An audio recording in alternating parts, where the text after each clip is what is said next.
Hello guys. तो आज का वीडियो में हम पढ़ेंगे क्लास 7th साइंस का चैप्टर 8। पाठ का नाम है गति एवं समय। ठीक है, इस पाठ की सभी वस्तुनिष्ठ प्रश्न आज की इस वीडियो में हम पढ़ने वाले हैं। फ्रेंड्स, यदि मेरे चैनल को आप सब्सक्राइब नहीं किए हैं तो जाकर चैनल को सब्सक्राइब कर लीजिए। इससे पहले हम क्लास 6 की ज्योग्राफी, हिस्ट्री और साइंस की सारी वीडियो अपलोड कर चुके हैं, आप जाकर देख सकते हैं वहाँ पर। तो आज हम क्लास 7th चैप्टर 8 साइंस का लेकर आए हैं। आइए इस पाठ की सभी वस्तुनिष्ठ प्रश्न को हम पढ़ेंगे। तो शुरुआत करते हैं पहला क्वेश्चन से, और पहला क्वेश्चन है आपके सामने, किसी वस्तु द्वारा किसी समय अंतराल में तय की गई दूरी और उस समय अंतराल के अनुपात को हम उस वस्तु की क्या कहते हैं। देखो फ्रेंड्स, किसी वस्तु द्वारा किसी समय अंतराल में तय की गई दूरी और उस समय अंतराल के अनुपात को हम चाल कहते हैं। ठीक है, क्या कहते हैं? चाल कहते हैं। तो इसका राइट ऑप्शन हो जाएगा चाल। क्वेश्चन नंबर 2 की ओर चलते हैं। क्वेश्चन नंबर 2 है यहाँ पर फ्रेंड्स, यदि कोई वस्तु बराबर समय अंतराल में बराबर दूरी तय करे तो उसकी गति को क्या कहा जाता है। देखिए, यदि कोई वस्तु बराबर समय अंतराल में बराबर दूरी तय करे तो उसे हम कहते हैं एक समान गति। क्या कहते हैं? एक समान गति कहते हैं। प्रश्न नंबर 3 की ओर चलते हैं। प्रश्न नंबर 3 है आपके सामने। प्रश्न नंबर 3 है, यदि वस्तु की गति समरूप हो तो वस्तु की वास्तविक चाल किसके बराबर होती है। यदि वस्तु की गति समरूप हो तो वस्तु की वास्तविक चाल या औसत चाल की बराबर होती है। ठीक है, तो इसका राइट ऑप्शन हो जाएगा औसत चाल। क्वेश्चन नंबर 4 की ओर चलते हैं। क्वेश्चन नंबर 4 है, भारी गोले को हम सरल दोलक का क्या कहते हैं। तो भारी गोले को हम सरल दोलक का लोलक कहते हैं। ठीक है, क्या कहते हैं? लोलक कहते हैं।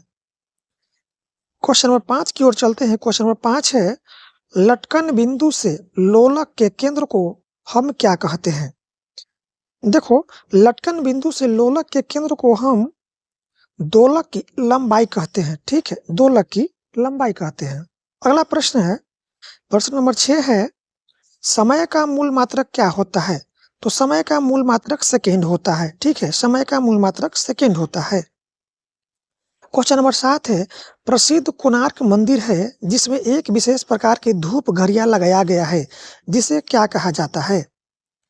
देखिए, प्रसिद्ध कोणार्क मंदिर है जिसमें एक विशेष प्रकार की धूप घड़ियां लगाया गया है, जिसे हम काल चक्र कहते हैं। क्या कहते हैं? काल चक्र कहते हैं। क्वेश्चन नंबर 8 की ओर चलते हैं। क्वेश्चन नंबर 8 है, स्कूटर, मोटरसाइकिल आदि में उसी पैमाने पर एक सरल रेखा में लिखे गए अंक हमेशा बदलते रहता है, उसे क्या कहा जाता है। उसे कहते हैं दूरी मापी। स्कूटर में देखे होंगे आप, दूरी के मापने वाला एक मीटर लगा होता है, जिसको कहते हैं दूरी मापी मीटर। ठीक है, अगला क्वेश्चन की ओर चलते हैं। क्वेश्चन नंबर 9 की ओर, किसी वस्तु की गति तेज है या धीमी, इस बात का पता हम कैसे लगाते हैं। तो किसी वस्तु की गति तेज है या धीमी, इस बात का पता हम वस्तु की चाल से लगाते हैं। ठीक है, तो इसका राइट ऑप्शन हो जाएगा वस्तु की चाल। अगला प्रश्न की ओर चलते हैं। प्रश्न नंबर 10 है, दो शहरों के बीच की दूरी किस मात्रक से मापते हैं। तो दो शहरों के बीच की दूरी जो है हम घंटा से मापते हैं। ठीक है, किससे मापते हैं? घंटा से। क्वेश्चन नंबर 11 की ओर चलते हैं। क्वेश्चन नंबर 11 है, झूमा झूमी पर बच्चे की गति कैसी होती है। तो झूमा झूमी या जो झूले होती है उसमें बच्चों की जो गति होती है दोलनी गति होती है। ठीक है, क्या होती है? दोलनी गति होती है। अगला क्वेश्चन की ओर चलते हैं। क्वेश्चन नंबर 12 की ओर चलते हैं। क्वेश्चन 12 है कि आकाश में उड़ती पतंग की गति क्या होती है। तो आकाश में उड़ती पतंग की गति है चक्रीय गति होती है। ठीक है, चक्रीय गति होती है। क्वेश्चन नंबर 13 की ओर चलते हैं। क्वेश्चन नंबर 13 है, एक दोलक को 20 दोलन करने में 30 सेकंड लगता है, तो दोलन काल क्या है। देखो, एक दोलन को दोलन करने में 38 सेकंड का समय लगता है, तो दोलन काल जो है यह हो जाएगा आपका 1.9 सेकंड। ठीक है, 1.9 सेकंड होगा। चलिए अगला प्रश्न की ओर चलते हैं। अगला प्रश्न है, दोलक की गति क्या होती है। तो दोलक की गति जो है यह आवर्ती गति होती है। ठीक है, कैसा गति होती है? आवर्ती गति होती है। अगला प्रश्न की ओर चलते हैं, प्रश्न नंबर 15 है, मकान की छत से गिराए हुए पत्थर की गति क्या होती है? देखो, मकान की गति से गिराए हुए पत्थर की गति सरल रेखीय होती है, वो सीधा आके गिरती है नीचे, इसलिए सरल रेखीय कहते हैं, ठीक है? तो क्या होगा? सरल रेखीय गति होगा। अगला प्रश्न की ओर चलते हैं, प्रश्न नंबर 16 है, सरल दोलक के लोलक की गति क्या है? तो सरल दोलक के लोलक की गति जो है, यह समरूप होती है, ठीक है? क्या होती है? समरूप होती है।